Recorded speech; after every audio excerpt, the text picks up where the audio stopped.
안녕하세요. 반갑습니다. 이번 권사 피택자 교육 직분론 강의를 맡게 된 임대영 목사라고 합니다. 네, 저는 현재 충현교회에서 고등부를 섬기고 있고요. 네, 여러분들과 함께 이렇게 강의로 만나게 되어서 정말 반갑고 기쁩니다. 사실은 이게 현장에서 서로 얼굴도 보고 또 이야기도 하고 이렇게 해야 되는데 이 코로나19의 상황 때문에 어쩔 수 없이 이렇게 영상으로 인사를 드리게 되었습니다.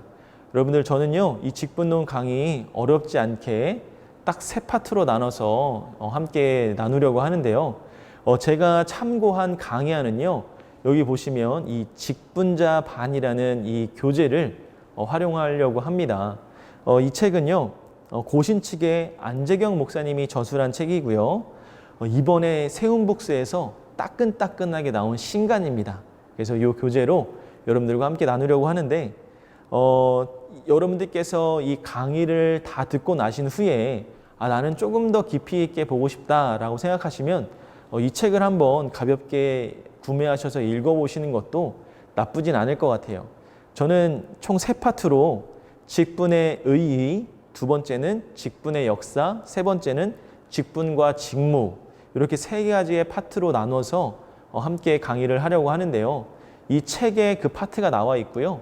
1부와 2부, 직분의 의, 직분의 역사, 이 두 파트는 이 책에서 많이 참고를 했고요. 세 번째 파트는 이제 개인적으로 준비를 좀 했는데 이렇게 세 부분으로 나눠서 첫 번째 이 직분론 1에서는 1부와 2부, 그리고 2부에서는 두 번째 강의 영상에서는 3부, 직분과 직무에 대해서 함께 나누려고 합니다. 자, 그러면 직분의 의의 먼저 살펴보도록 하겠습니다. 자, 직분의 의의 첫 번째 챕터는요, 직분과 권위입니다. 여러분, 그 모든 권위의 원천은요, 이 직분에 있다라고 해야 합니다. 이 직분의 사전적인 의미가 뭐냐면 직무상의 본분, 마땅히 해야 할 본분입니다. 이 한글 사전에 보면요, 이 직분을 본분이다라고 설명하고 있는데 이 부분은 직무상 반드시 마땅히 해야 할 일이다라고 보는 거죠. 하나님의 세상의 모든 영역에 직분을 주셨고 그 직분을 수행할 직분자를 세워서 이 모든 세상을 다스리신다는 겁니다. 따라서 이 직분은요, 하나님의 통치 수단이다라고 하는 겁니다. 웨스트민스터 대교리 문답에는요, 이 5계명이 직분자에 대한 우리의 태도를 보여준다라고 이렇게 해설을 하고 있는데, 여러분, 대교리 문답에서는 제5계명이 말하는 이 부모는 누구를 의미합니까? 라고 질문을 하고 있어요. 약간 엉뚱한 질문이라는 생각이 들지만 저는 이런 의도라고 보여집니다. 제5계명이 말하는 부모는 이 육신의 부모뿐만 아니라 연령과 은사에 있어서 모든 윗사람들과 특히 가정과 교회와 국가에 하나님께서 우리 위에 세우신 권위의 자리에 있는 자들을 의미합니다 라는 거죠. 하나님은 사회의 각 영역에 권위자들을 세우시고 또 가정에서는 그 권위자들을 부모, 그리고 교회에서는 목사와 장로다라고 볼 수 있습니다. 또 국가로 보면요, 대통령 혹은 영국 같은 그런 나라는 왕, 이렇게 표현할 수가 있겠죠. 자녀는 부모를 자신의 육체를 존재하게 한 생명의 근원으로서만이 아니라 하나님께서 세우신 직분자로 받아야 된다라는 겁니다. 자식은 부모가 늙어서 힘이 없고 또 자신보다 아는 것이 모자라고 또 자신에게 물질을 공급하지 못한다고 해서 무시해서 됩니까? 안 됩니까? 안 되는 거죠. 하나님께서 그분들의 모습이 어떠하든지 우리 위에 직분자로 세워주셨기 때문에 함부로 대하면 안 된다라는 겁니다. 교인이 교회의 직분자에 대해서 취하는 태도도 마찬가지죠. 국민이 대통령한테 함부로 대하는 거 봤습니까? 반대로 대통령이 그 직을 잘 감당하지 못하면 사람들이 대통령을 욕하는 것이 다반사죠. 하지만 아무리 대통령의 직무 수행이 마음에 들지 않는다 할지라도 우리는 하나님께서 직분자를 세워서 우리를 다스린다라는 것을 명심해야 된다라는 겁니다. 직분자를 대항하고 조롱하는 것은 하나님의 백성으로서의 태도가 아닌 것이죠. 물론 정말 그 도가 너무나 지나치고 사람의 상식으로는 이해할 수 없는 정말 하나님의 말씀의 권위가 떨어지고 그렇지 않은 행동을 보일 때는 특별한 뭔가의 조치나 대처가 있어야 하죠. 그러나 보통은 하나님께서 세우신 직분자를 우리가 높이고 그분의 권위를 세우는 것은 당연하다라고 볼 수가 있을 것 같습니다.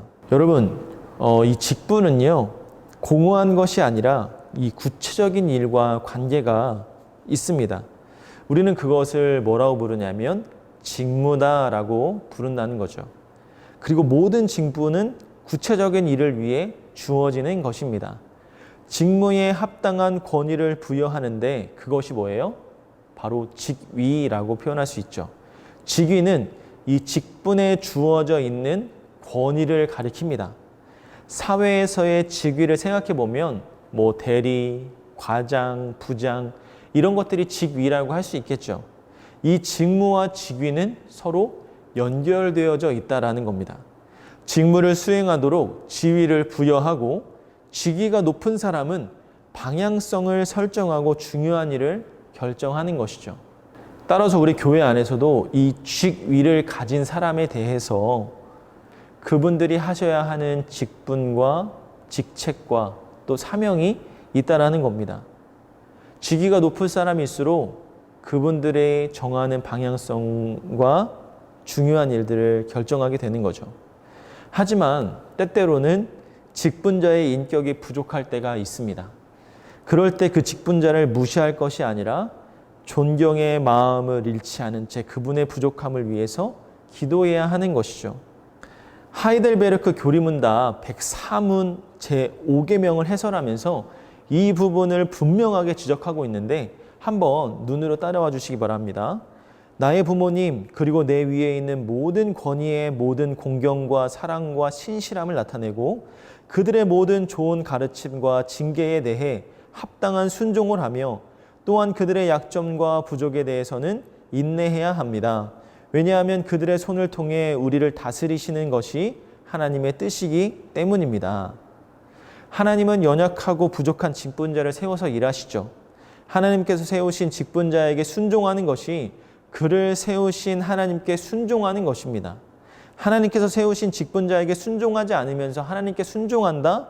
이렇게 말하고 다니는 것은 자기 자신을 속이는 것이죠. 자신의 믿음이 없다는 것을 이야기하고 다니는 것과 마찬가지다는 겁니다. 여러분, 이 그리스도라는 용어가 있어요. 누구에게 칭하는 말이죠? 네, 우리 예수님께 하는 말입니다. 예수는 이름이고 그리스도는 직분을 의미합니다. 이 그리스도라는 용어는요, 기름 부음 받은 자, 즉 직분자라는 의미를 가지고 있습니다. 이 히브리어인 메시아를 헬라어로 번역한 것이 바로 이 그리스도라는 건데요. 예수 그리스도는 이 땅에 직분자로 오셨고 그분의 말씀과 행위 하나하나가 다 직분자로서의 행하신 일이다라는 겁니다. 따라서 모든 직분 사역은요, 하나님의 나라를 세우는 것이 목표다라는 겁니다. 직분자는 교회에만 있는 것이 아니라 이 타락한 세상 전체를 위해서 하나님께서 직분자를 세우시고 일한다는 것이죠. 하나님은 직분자를 통해서 일을 하시고 하나님의 일하심을 바라보며 은혜의 자리로 나아가는 것입니다. 여러분께 재미있는 질문을 하나 해볼게요. 여러분, 교회가 먼저일까요? 아니면 직분이 먼저일까요? 너무나 당연한 질문인데 당연히 교회가 먼저 있지 직분이 먼저 있다는 것이 말이 안 되죠. 교회가 먼저 있고 그 교회가 필요한 일을 위해서 직분을 세우는 것이니까 말이죠. 그런데 우리가 이 질문을요, 교회와 말씀의 관계로 바꾸어 보면 그렇게 쉽게 결정한 문제가 아니겠구나라는 것을 알 수가 있습니다. 여러분, 이렇게 바꿔볼까요? 교회가 먼저입니까? 아니면 말씀이 먼저입니까? 이 로마 교회는요, 이 질문에 대해서 교회의 우위성에 대해서 주장하고 있습니다. 교회가 먼저 있고 교회가 그 말씀을 받았다는 거죠. 저는 시간적인 순서를 말하는 것이 아니라 교회가 성경을 하나님의 말씀이다라고 결정하고 선포했기 때문에 교회가 성경을 성경되게 했고 그래서 교회가 성경 앞에 있다라는 뜻이라고 생각합니다. 하지만 우리는요. 그래서 교회가 성경 앞에 있다는 뜻입니다. 하지만 우리는 이 성경이 먼저다라고 말을 합니다. 바로 성경의 우선성을 주장하는 것이죠. 성경은 교회가 결정했기 때문에 유효한 것이 아니라 교회는 하나님의 말씀인 성경을 받아들인 것뿐이지 이 성경의 권위는 성경 자체에서 나오고 하나님께 의존한다라는 겁니다.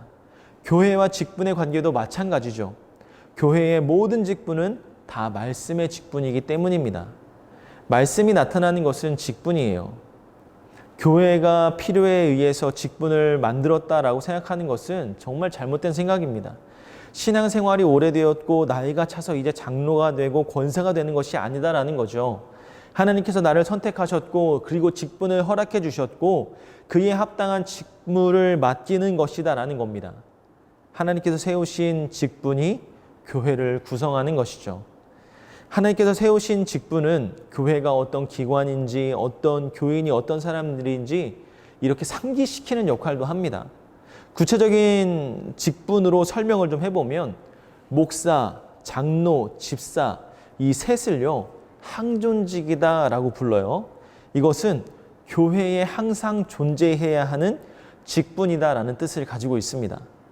각자의 자리에서 맡은 사명을 감당함으로써 교회가 세상에서 자신의 정체성을 잃고 방황하지 않도록 하는 이 나침반의 역할을 한다라는 거예요. 따라서 하나님께서 교회의 직분을 세우신 것은 1차적으로는요. 이 교회에서 드려지는 예배를 우선하기 위해서 세워진 것이다라는 것을 말씀드리고 싶습니다. 장로도 집사도 권사도 모두 예배를 위해서 부름을 받았다라는 거죠. 예배가 끝나고 나서 직분자들의 일이 시작되는 것이 아니라 예배에서 자신의 위치를 확인하고 직분적 봉사임을 잊지 않아야 한다라는 것이죠. 저는 이번 피택 권사님들께 권면드립니다. 이름만 권사, 타이틀만 권사가 아니라 하나님의 부르심대로 사명을 받은 권사님들이 다 되시기를 주님의 이름으로 축복합니다. 그래서 여러분이 이 충현교회의 권사로서 교회를 위해 더욱더 기도하고 또 교회를 위해 또 사랑의 마음을 표현하고 또 교회를 위해서 내가 필요한 것이 어딘지 하나님께서 나를 부르신 곳이 어딘지 나에게 맡겨주신 것이 어디인지 그것들을 찾아서 또 그것을 발견했다면 무한한 헌신으로 주님 앞에 나아갈 수 있는 여러분들이 되기를 원합니다. 하나님은요 그래서 여러분들을 권사라는 직분으로 세워주신 거예요. 이전보다도 더 중요하고 이전보다도 교회의 안정을 위해서 더 필요하기 때문에 쓰임받게 하기 위해서 하나님은 세우신 거다라는 겁니다. 우리 사랑하는 피택 권사님들께서 그런 귀한 사명을 감당하는 우리 권사님들 되시기를 주님의 이름으로 축복합니다. 자, 2부 순서로 직분의 역사를 좀 한번 살펴봤으면 좋겠어요. 아무래도 이 직분이라는 것 앞에 이 성경적인 근거를 한번 봐야 되잖아요. 자, 구약 시대의 직분을 살펴보면 구약에 등장하는 첫 인물은 누구죠? 네, 첫 인물은 바로 아담이었습니다. 아담은 분명히 한 개인이었죠. 하나님은 아담을 지으시고 그의 아내가 될 하와를 아담의 갈빗대를 이용해서 만드셨습니다. 하와가 뱀의 말을 듣고서 선악과를 먹고 남편에게도 주었는데 하나님은 아담만을 찾으시는 거예요. 그리고 이야기합니다. 왜 숨었냐? 왜 선악과를 먹었니? 라고 물어보십니다. 하나님은 왜 하와에게 직접 묻지 않으시고 아담에게 물으셨을까요? 아담이 하와의 머리이기 때문이었습니다. 이후에 하나님은 하와에게도 책망하며 물으셨지만 아담은 한 개인이 아니라 아내 하와와의 관계로서의 남편, 즉 직분자였던 것이죠. 아담이 아내 하와에 대해서만 이 직분적인 관계에 있는 것이 아니라 온 인류를 대표하고 있었던 거죠. 아담 한 사람으로 말미암아 모든 인간에게 죄가 들어왔고 그 죄로 인해 사망이 들어오게 되었습니다. 그 문제는 그 다음입니다. 사도는 그 결과 모든 사람이 죄를 지었고 사망이 모든 사람에게 이르렀다라고 선언합니다. 아담 한 사람의 죄가 모든 인류의 죄가 되었다라는 말입니다. 자, 구약에서 두 번째 인물 중 노아를 한번 살펴보기를 원하는데요. 노아는 유일하게 하나님과 동행한 인물이었습니다. 하나님은 그에게 큰 배를 지으라고 하셨고 그의 가족들과 생물들을 살려서 새로운 시작을 하게 하셨습니다. 노아는 새로운 아담의 위치에 섰다라고도 볼 수 있을 것 같습니다. 노아는 에녹과 마찬가지로 이 선지자의 역할을 수행했던 사람이었죠. 자, 우리가 또 잘 아는 모세의 모습을 한번 살펴보면요. 모세는 하나님의 백성들을 인도하는 자이면서 동시에 하나님의 백성들에게 율법을 전해준 선지자의 역할을 했고 하나님의 백성들을 위해 중보하는 역할도 감당했습니다. 하나님은 모세를 통해서 율법을 포함한 각종 직분과 제도를 주심으로 이 건국의 아버지와 같은 역할을 감당하게 해주셨죠. 하나님은 왕국의 직분자로 가장 먼저 제사 직분을 허락해 주셨습니다. 당시 이 고대 근동에는요, 어느 민족에게나 제사장이 다 있었어요. 하나님께서 이스라엘을 세우신 것은 온 세상을 향한 제사장의 역할을 감당하기 위해서였습니다. 여러분, 구약 성경에서 이 섬김이라는 뜻을 가진 용어가 이 제사를 위해 사용되어졌는데요. 제사장은 여호와를 위해 섬기는 자들이었습니다. 그들은 이스라엘 백성들의 죄악을 담당하는 자들이었고 이스라엘의 제사장들은 하나님의 백성들을 위해 제사를 드리는 역할을 감당했던 자들이었습니다. 정리해보면 이스라엘은 민족이자 나라를 이루었는데 하나님은 그 왕국의 직분자를 세우시고 이스라엘 자손들의 죄악을 하나님께 고하도록 돕는 제사장, 그 하나님의 말씀을 자기 백성들에게 전하는 선지자, 하나님의 백성들을 대표해서 하나님께 나아가는 왕의 직분을 주신 것이죠. 이 직분들로 인해서 이스라엘 자손들은 하나님이 주시는 구원의 은혜를 누릴 수가 있었던 것입니다. 자, 구약시대에 제사장, 선지자, 왕의 직분을 각각 주셔서 구원을 누릴 수 있도록 하셨던 반면에 이 땅에 예수 그리스도께서 오셔서 행한 일들을 함께 살펴보기를 원하는데요. 자, 우리의 중보자이신 예수 그리스도는요, 이 구약의 삼중직이라고 할 수 있는 선지자, 제사장, 왕의 역할을 모두 수행하셨습니다. 그리고 그 역할이 구약시대에는 엄격하게 구분되어져 있었는데 반면에 예수님의 모습을 보면 신약시대에는 조금 다른 모습으로 다가오게 됩니다. 자, 첫 번째는 선지자직입니다. 예수 그리스도께서 선지자로 활동하셨던 것은 우리가 쉽게 인정할 수 있는 부분이죠. 예수님은 수많은 말씀을 하시며 복음을 전하셨습니다. 그리고 말씀은 서기관들의 말과는 달리 권위가 있었던 것이죠. 또한 예수 그리스도는 자신의 말을 하는 분이 아니라 오직 들은 것 외에는 말씀하지 않고 행하지도 않는 분이셨어요. 사람은 스스로 하나님의 뜻을 찾아갈 수가 없습니다. 그리고 그 뜻을 알 수가 없습니다. 하나님께서 자신을 나타내 보여주지 않으면 우리는 하나님을 알 수가 없는 것이죠. 그래서 하나님은 그리스도를 통해서 하나님의 뜻을 온전히 나타내 보여주신 것입니다. 구원에 관한 것뿐만 아니라 교회와 신자가 덕스럽게 세워지기 위한 말씀도 허락해 주시는 것이죠. 자, 두 번째는요, 제사장직이었습니다. 구약 성경에서는 이미 그리스도의 제사장직이 불법이 아니다라고 말씀하고 계시는데 이 히브리서에서 해석하고 있듯이 레위 지파가 아닌 제사장이 있었고 레위가 태어나기도 전에 아브라함은 예루살렘의 왕이라고 하는 멜기세덱에게 11조를 바쳤고 멜기세덱은 아브라함을 축복하는 장면이 등장합니다. 시편 110편 4절에 보면요, 하나님께서 기름 부어 세우실 이를 향해서 이렇게 이야기합니다. 너는 멜기세덱의 서열을 따라 영원한 제사장이다 라고 노래하는 장면이 나오죠. 예수님은 바로 이 말씀을 거듭 인용하시면서 레위보다 먼저 있는 제사장, 레위 제사장들과는 달리 영원한 제사장임을 보여주고 있습니다. 사실 예수님은 동물을 죽여서 제사하는 제사장직을 수행하신 적이 없어요. 예수님은 오히려 자신의 몸을 희생 제물로 내놓으십니다. 예수님께서 가장 위대하신 대제사장인 것은 이렇게 다른 제물이 아니라 자기 자신의 몸을 제물로 바치셨다라는 것을 볼 수가 있는 것이죠. 세 번째는 왕직입니다. 예수님은 유대인의 왕으로 다윗의 후손으로 이 땅에 태어났습니다. 천사가 요셉에게 이런 말을 하죠. 이는 그가 자기 백성을 그들의 죄에서 구원할 자이심이라. 예수님은 자기 백성을 구원하기 위해 오셨습니다. 하지만 예수님은 십자가에서 비참하게 죽으셨지만 부활의 능력을 보여주시며 하나님의 아들, 왕으로 등극하셨습니다. 부활하신 그리스도는 승천하시기 전에 제자들에게 이렇게 당부합니다. 하늘과 땅의 모든 권세를 내게 주셨으니 그러므로 너희는 가서 모든 민족을 제자로 삼으라. 아멘. 승천은 하나님의 아들의 왕위 복귀식이다라고 볼 수 있죠. 예수님의 구원은 그리스도로서의 구원이다. 우리에게 직분자 그리스도가 있다는 것이야말로 가장 큰 소망이 아닐 수가 없습니다. 예수가 그리스도라는 고백이야말로 교회의 가장 소중한 고백인 것이죠. 정리하면 구약의 삼중직, 제사장, 선지자, 왕은 명확하게 구분되어 있었습니다. 하지만 예수 그리스도는 이 삼중직을 한 몸으로 수행하셨습니다. 우리의 죄를 짊어지는 제사장, 우리에게 하나님의 뜻을 온전히 계시하신 선지자, 우리를 친히 이끄시고 인도하시는 왕이셨다라는 것입니다. 예수님의 직분에 이어 신약시대 교회의 직분에 대해서 살펴보면 예수님은 갈릴리에서 복음을 전하셨고 제자들을 부르시는 것으로부터 시작을 했습니다. 예수님은 먼저 어부를 부르시고 다른 제자들로 부르셔서 12명을 채웁니다. 그런데 왜 12명일까요? 여러분 이런 생각 안 해보셨습니까?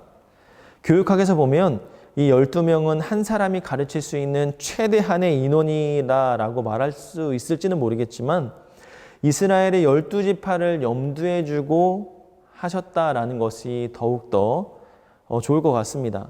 예수님은 부활하신 후에 이 12명의 제자들을 불러 모으시고 마지막으로 가르치시죠. 여기에 사도라는 말이 등장하지는 않지만 예수님의 제자들이 사도로 임명되어졌다라는 것을 볼 수가 있습니다. 사도는 무슨 뜻인가요? 보냄을 받은 자라는 뜻을 가지고 있습니다. 제자들은 이제 사도로 임명받아서 예수님이 분부하신 것들을 가르쳐 지키는 역할을 감당하게 되는 것이죠. 여러분, 존 칼빈이라고 들어보셨죠? 네, 아마 많이 들어보셨을 겁니다. 이 칼빈은요, 종교개혁가로 유명한데, 저도 이 신학대학원에 다닐 때 이 칼빈에 대해서 많이 배웠고 연구를 했습니다. 이 존 칼빈은 하나님께서 교회에 주신 직분을 주신 이유로 교회를 다스리는 방편이다라고 말씀하면서 이렇게 질서를 힘주어 강조했습니다. 칼빈은 이제 주께서 그의 교회를 다스리기를 원하는 바 질서에 대해 말해야 하겠다라고 서술을 하면서 질서, 그 다스림은 질서를 위한 것이다 라고 이야기를 합니다. 그러나 신성한 회에서 모든 것을 품위 있게 하고 질서 있게 하여야 하지만 다스림을 세우는 일에는 무엇보다 부지런히 질서를 지켜야 한다라고 말하는 것이죠. 여기서 질서라는 것은 쉽게 말해서 교회의 안정됨, 교회의 신실함 이렇게 생각하시면 될 것 같아요. 그래서 하나님께서 직분자를 주신 이유는 신자인 우리가 겸손을 실천하고 훈련을 가장 유용한 방법이다라고 말하며 직분자에게 순종하는 것이 하나님께 순종하는 것이 된다라는 뜻입니다. 더 나아가 하나님께서 직분을 주신 이유는 그것을 통해 주의 백성을 사랑으로 묶어주신다라고 말하는 것이죠. 칼빈은 직분자가 일반 교인을 위해서 군림하는 것이 아니라 직분을 통해 신자들은 사랑의 끈으로 묶여지는 것이다 라는 것을 강조하고 있는 겁니다. 사랑하는 피텍 권사님들, 저는 이 권사라는 직분을 주시는 가장 중요한 이유가 바로 이 공동체를 사랑으로 끈끈하게 묶여지는 것, 교회를 안정되게 하나님께 순종함, 사랑으로 묶여지는 공동체의 책임이 우리 직분자들에게 있다라는 것입니다. 우리 사랑하는 권사님들이 이것을 분명히 기억하시고 내가 권사로서 정말 이 교회를 위해 사랑으로 하나님의 은혜로 이 직무를 감당해야겠다라는 마음가짐이 있으시기를 바랍니다. 네, 지금까지 직분의 의의, 직분의 역사에 대해서 함께 살펴보았습니다. 잠깐 쉬셨다가 두 번째 강의, 직분과 직무에 대해서 함께 살펴보는 시간을 갖겠습니다.